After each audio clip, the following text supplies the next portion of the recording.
Hello everyone, Stan Dane here. As I mentioned in the introduction video, the real substance of the book, Prayer Man Out of the Shadows and Into the Light, is a location of Lee Harvey Oswald at the time of the assassination.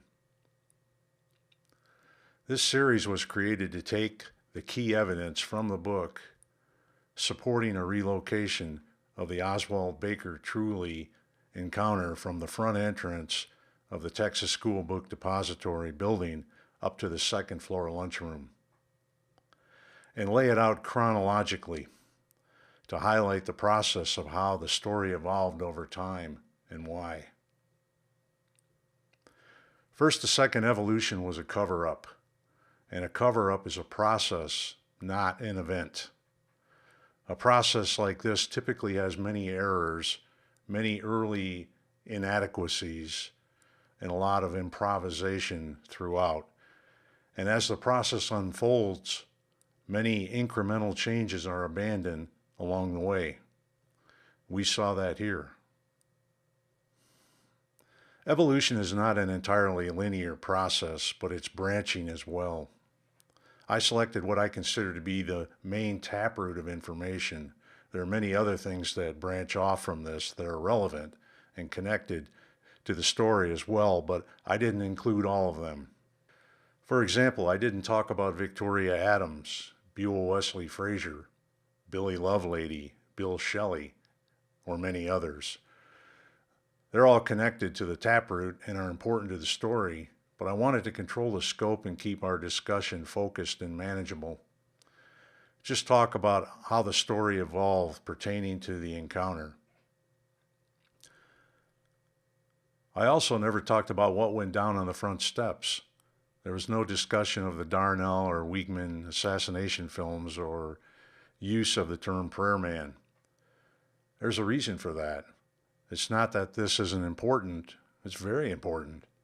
It's just that the case for Oswald being down in front does not hinge on what is seen in some picture. It is only enhanced by it. First floor to second floor evolution was the process used to deprive Oswald of his airtight alibi. Why? Because he was a designated patsy. But that's a whole nother discussion.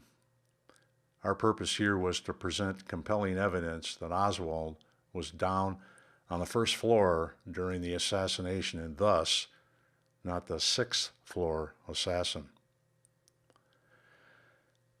I can't speak for anyone else, but if I'm on a jury and I hear the evidence we've seen presented in this series, I have reasonable doubt, unshakable reasonable doubt, that Oswald did what the Warren Commission says he did.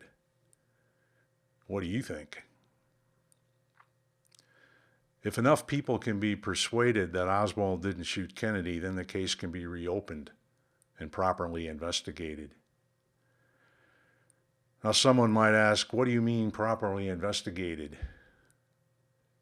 Now, we've only covered a small fraction of the Warren Commission testimony in this series, but look at it for yourself and see how many times obvious questions were not asked, logical follow-up questions not pursued, or promising lines of inquiry were frustratingly halted at critical times. There's a clear pattern of this. On the subject of reopening the Kennedy case, let's look at what FBI Director J. Edgar Hoover told the Warren Commission on May 14, 1964. The point that I think ought to be made is that despite the magnitude of the effort that has been made by the FBI and other agencies, and despite the tremendous effort that has been made, I believe, by the Commission to help and assist and to consolidate all of the evidence that we possibly could, that there is always the possibility at some future date that some evidence might come to the surface.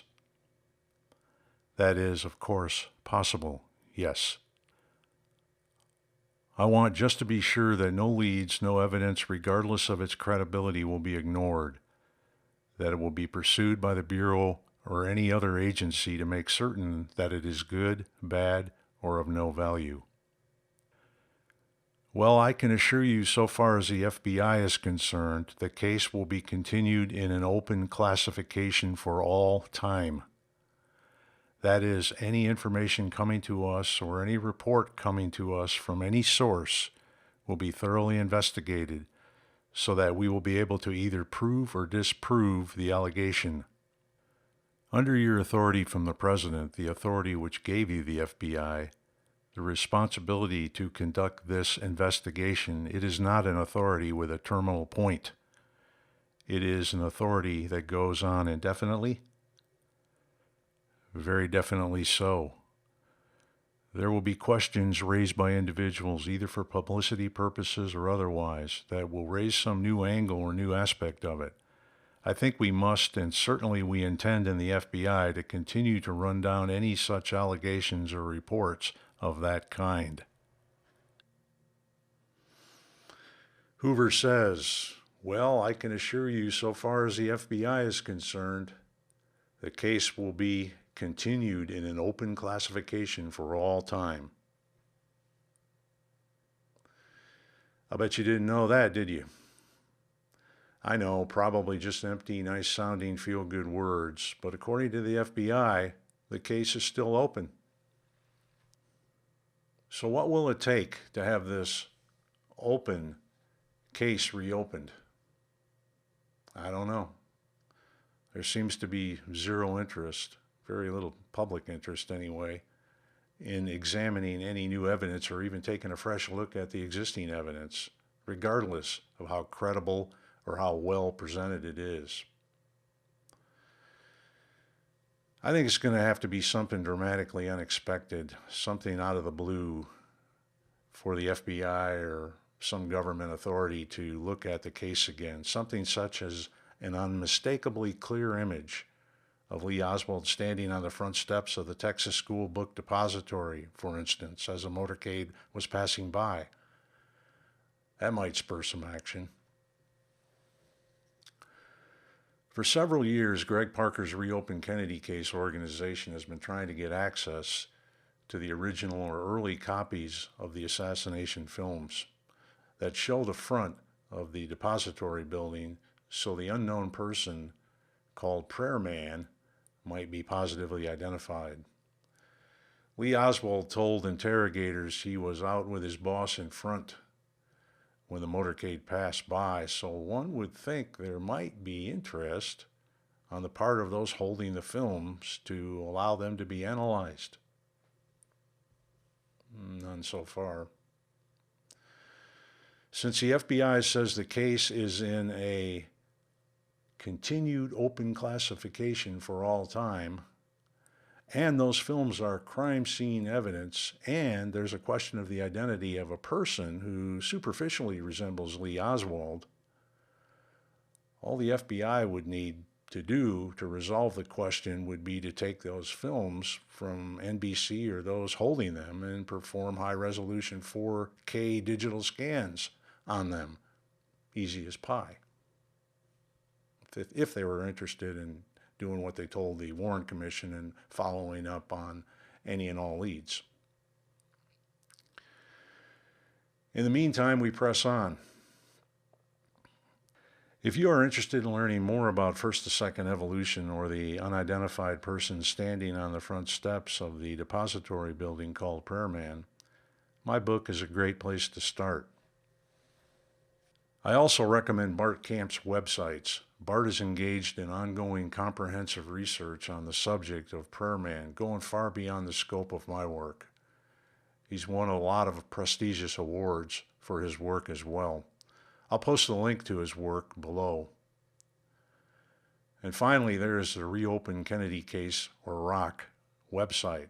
There's a lot of great research in the forum, original research you won't find anywhere else. And one more thing. Greg Parker is working on Volume 3 of Lee Harvey Oswald's Cold War, Why the Kennedy Assassination Should Be Reinvestigated. It will have stunning new revelations involving some of the characters we've been discussing in this series. Keep your eyes open for it. Again, I'll have links for everything below. Well, that wraps up this series. I hope you found it helpful and informative. It's been a pleasure. This is Stan Dane.